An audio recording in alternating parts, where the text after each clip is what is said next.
Breaking overnight, U.S. government officials are prepping for inbound attacks on Americans. Critical infrastructure, water, and electricity are at risk of being the objectives and are vulnerable and poorly defended. Weak defenses against Iran and Iranians likely retaliating against the West for providing support and being an ally to Israel. And the funding of war is incredibly expensive. Well, what's the true cost of funding two wars back to back? And at the same time, Ukraine and Russia will be chump change and pale in comparison to the Israel-Hamas war.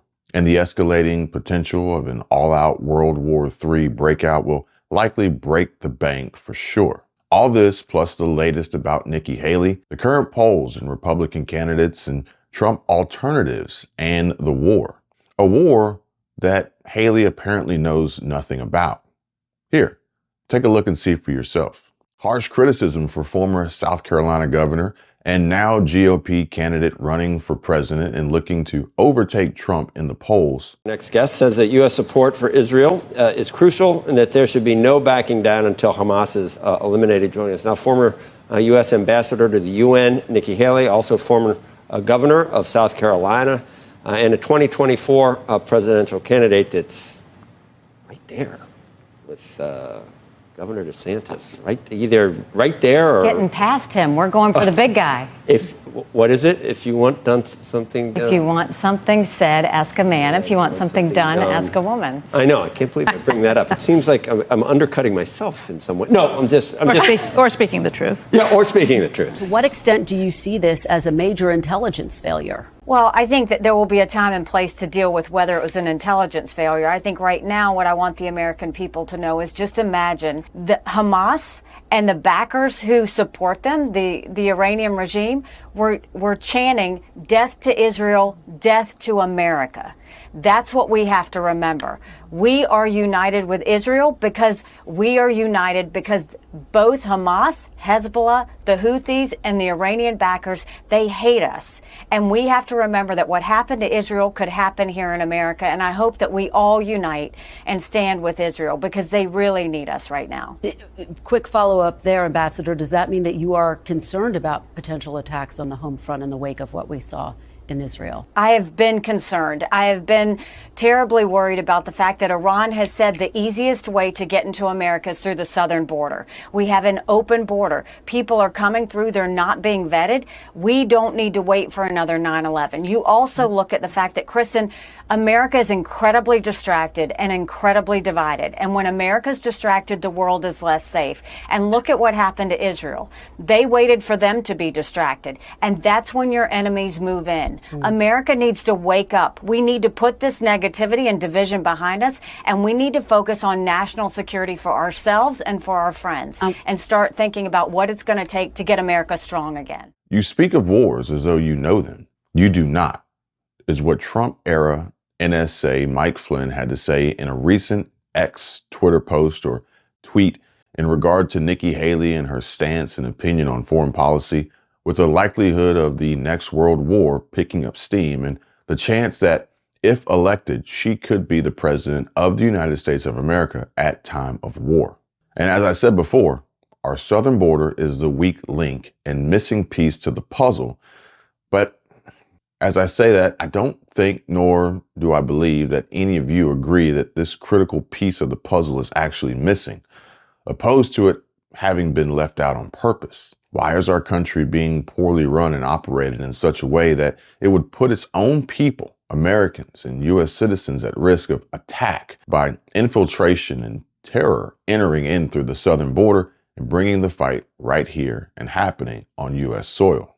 IEDs, fentanyl, dangerous criminals, deranged individuals. Now, I know that this is not the news that anybody wants to hear first thing in the morning or whenever you happen to be watching this video, that we're one step closer to World War III and that there are potential terrorist attacks that could take place here in the U.S. and the attacks could be enabled and provoked by our own government against us. But if you appreciate the updates, and I believe that knowledge is power, and you appreciate knowing what's happening, just do me a quick favor, smash the like button. Just takes a second. And if you want to stay up to date, it's totally free. Why not just hit the subscribe button, turn on the notification bell? I'll let you know everything that's going on in our world right now. And also, if you want to support this channel, I've added a join button, and all of these articles, videos, and information will pop up in your YouTube feed when you hit join. Now, with that being said, I included links in the description that will take you directly to video footage so you can see it for yourself of terrorist attacks in the US, as well as I have heard there are advertisements being played in other countries informing people that the US southern border is open and to go to America. Now, I'm going to continue to do more digging and research to see if I can actually uncover physical proof of this to show you all. And in the event of a cyber attack, which US officials stated yesterday, hold their breath for Iranian cyber attacks. Critical infrastructure owners and operators stepping up security as the US government keeps a close eye on evolving threats from Tehran in cyberspace. Take a look. The US government is prepping for a potential onslaught of Iranian cyber attacks in retaliation for support for Israel in its conflict with Hamas. It's far from just Israel at risk of cyber attacks from the Hamas-aligned regime's cyber operatives. U.S. officials say that they also see the U.S. and other nations that support the Israeli government as likely targets. Such attacks could take the form of attempting to damage critical systems like water or electricity, would likely involve widespread disinformation efforts, and could also involve proxies to keep Iran's fingerprints off the incidents. And FBI Director Christopher Wray said, the cyber targeting of American interests and critical infrastructure that we already see conducted by Iran and non-state actors alike, we can expect to get worse if the conflict expands, as will the threats of kinetic attacks. And this is what FBI Director Chris Wray said as he testified to the Senate Homeland Security and Governmental Affairs Committee on Tuesday. Multiple U.S. federal agencies have stressed that they have yet to see any intelligence suggesting that Iran is planning an imminent attack on U.S. critical infrastructure, but they're on heightened alert and hoping that new defenses they created after Russia invaded Ukraine, which brought worries about cyber attacks in the U.S. front and center, will be able to adapt and grow to accommodate threats on multiple fronts. Yet it still remains that the U.S. government is more than likely preparing for these Iranian attacks in retaliation for support for Israel in its conflict with Hamas. And like we saw just right around the same time last year in Moore County and Spartanburg, South Carolina, and other parts of the country, these grid attacks and substation attacks can and will happen. And when they do, we will see our water supply shut off, loss of power, and who knows how far these cyber attack and terrorists can reach. Our banks and our money in checking and savings are on the list too as vulnerable targets. And I know that you all remember the fuel crisis and gasoline supply shortage, and not because we ran out of fuel, but because the computer systems were down and the pumps couldn't be turned on at the storage facilities and refineries. And don't get me started on how this could impact other infrastructure and safety as we are rapidly and forcefully propelled into an EV or BEV, battery-powered, autonomous driving, Green New Deal, renewable energy fight against climate change, or at least the climate change agenda. Although I believe there is some good news to report on this with the latest out of GM from CEO Mary Barra, and possibly hints at the Biden administration seeing its end of days soon, and this whole EV push will be nipped in the bud. Well, that is except for California, that under Newsom's mind control, pretends to act and operate like its own country, albeit extremely expensive and soon to be third world country, but he is hell-bent on forcing new laws that require all imports into the state to be brought in on 100% EV and battery-powered delivery trucks or else. California, the poster child for environmental regulation, has issued mandates that are expected to change the landscape of shipping and trucking. They seem to think that electrifying the entire trucking industry is a brilliant idea, conveniently ignoring the glaring flaws in the electrical power grid's ability to handle the added load.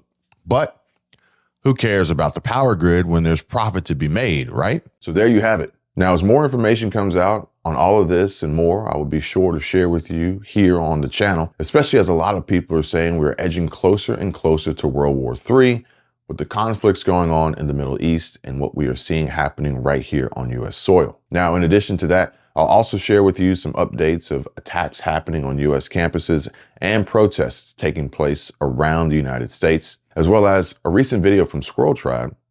Take a look that you can see here as she touches on the growing crisis happening at our southern borders and the potential impact that it's having on the children. And we're hearing that things are intensifying.